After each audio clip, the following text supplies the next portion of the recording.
नमस्कार, मी साधना राजवाडकर. हिंदुस्तान पोस्टच्या हेल्थ कट्टा या मालिकेत पुन्हा एकदा तुमचं सगळ्यांचं स्वागत.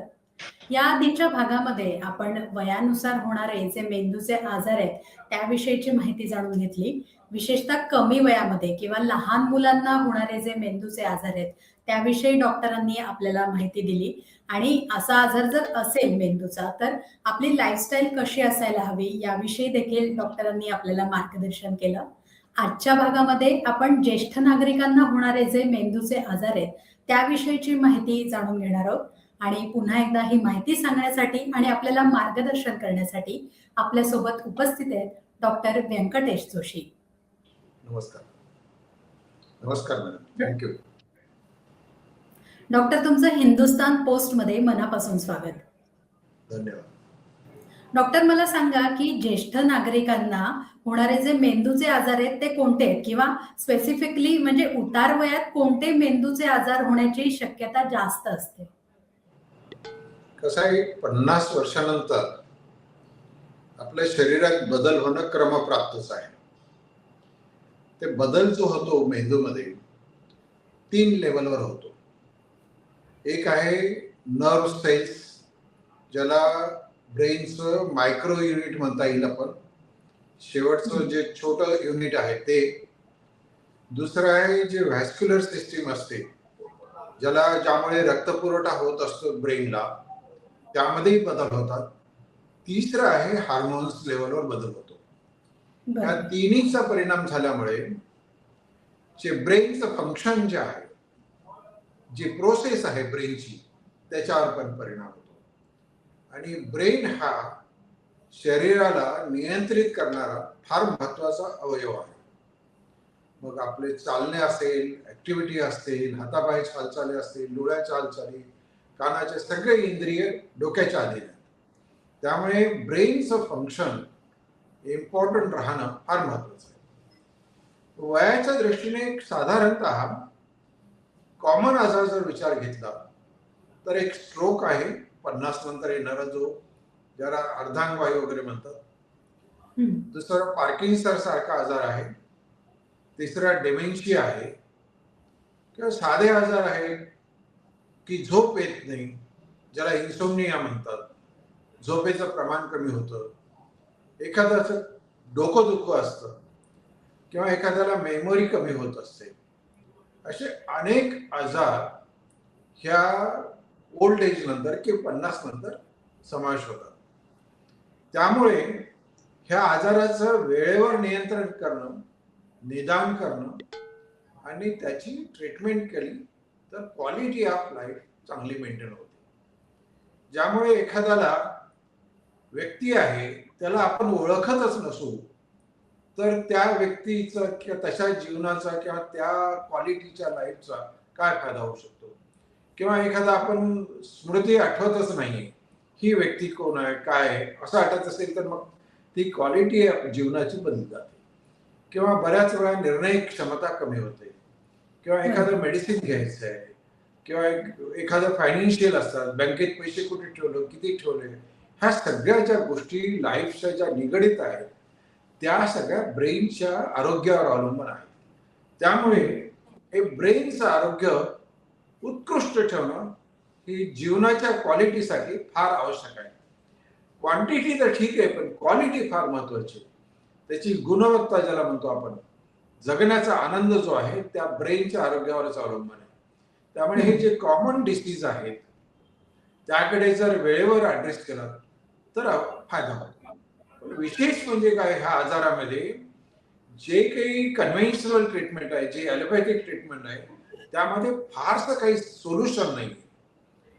किंवा जे हार्मोन्स कमी निर्माण होतात ते बाहेरून सिंथेटिक हार्मोन देऊन काम भागत नाही. ते नॅचरली हार्मोन प्रोड्यूस झाले पाहिजे.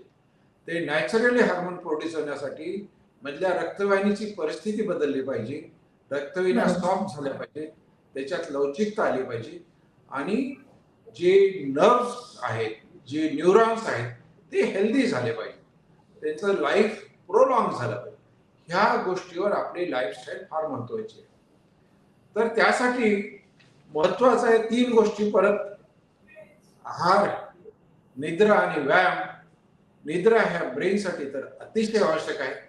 निद्राने जे हिलिंग होतं, प्रत्येक सेलचं हिलिंग होतं, प्रत्येक कणाचं हिलिंग होतं.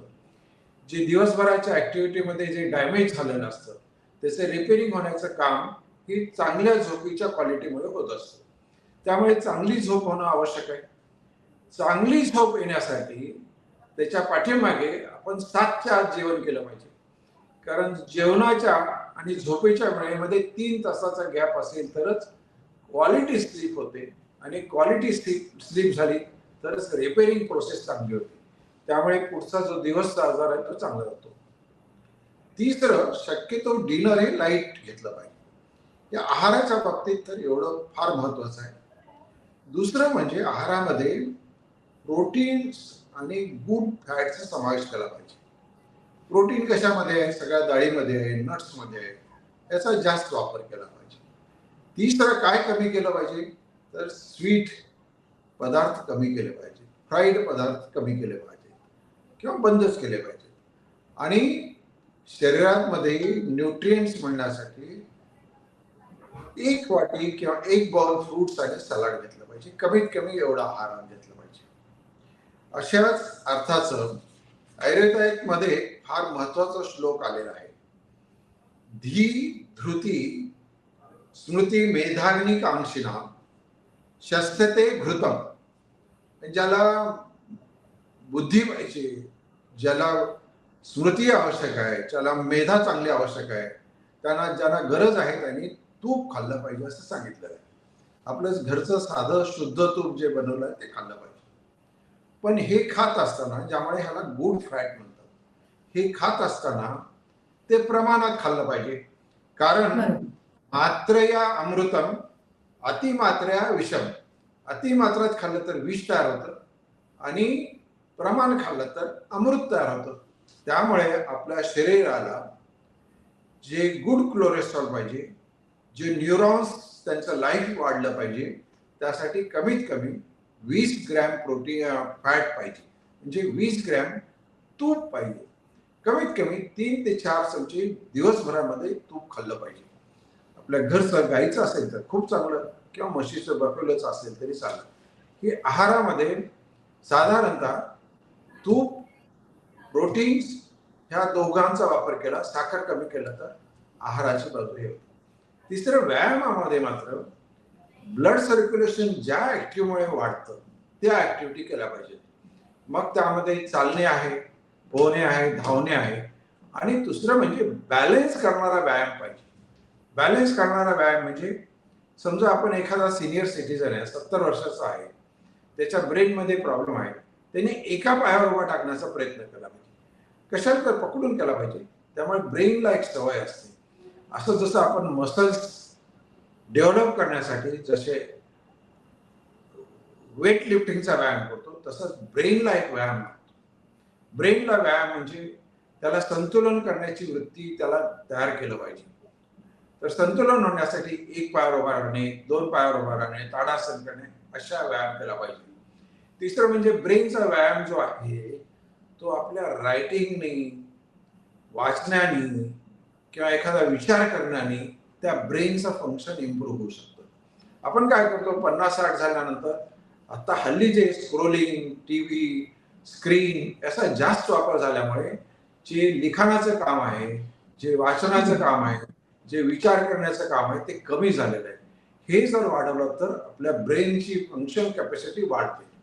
त्यामुळे आहार, विहार आणि झोप या तिन्हीचं योग्य संतुलन केलं तर आपल्या ब्रेनचं लाईफ वाढतं, न्यूरॉन्स चांगले तयार होतात, सर्क्युलेशन वाढतं आणि ब्रेनचे होणारे आजार कमी होतात. नक्कीच डॉक्टर, तुम्ही सांगितलं की मेंदूचे आजार म्हणजे उतारवयात होणारे आजार कोणते आहेत आणि आपली लाईफस्टाईल कशी असायला हवी याविषयी तुम्ही माहिती दिलीत. पण मग या आजारांचं निदान करण्यासाठी टेस्ट कोणत्या आहेत का आणि त्या केव्हा करायला हव्यात याच्याविषयी थोडक्यात सांगाल का?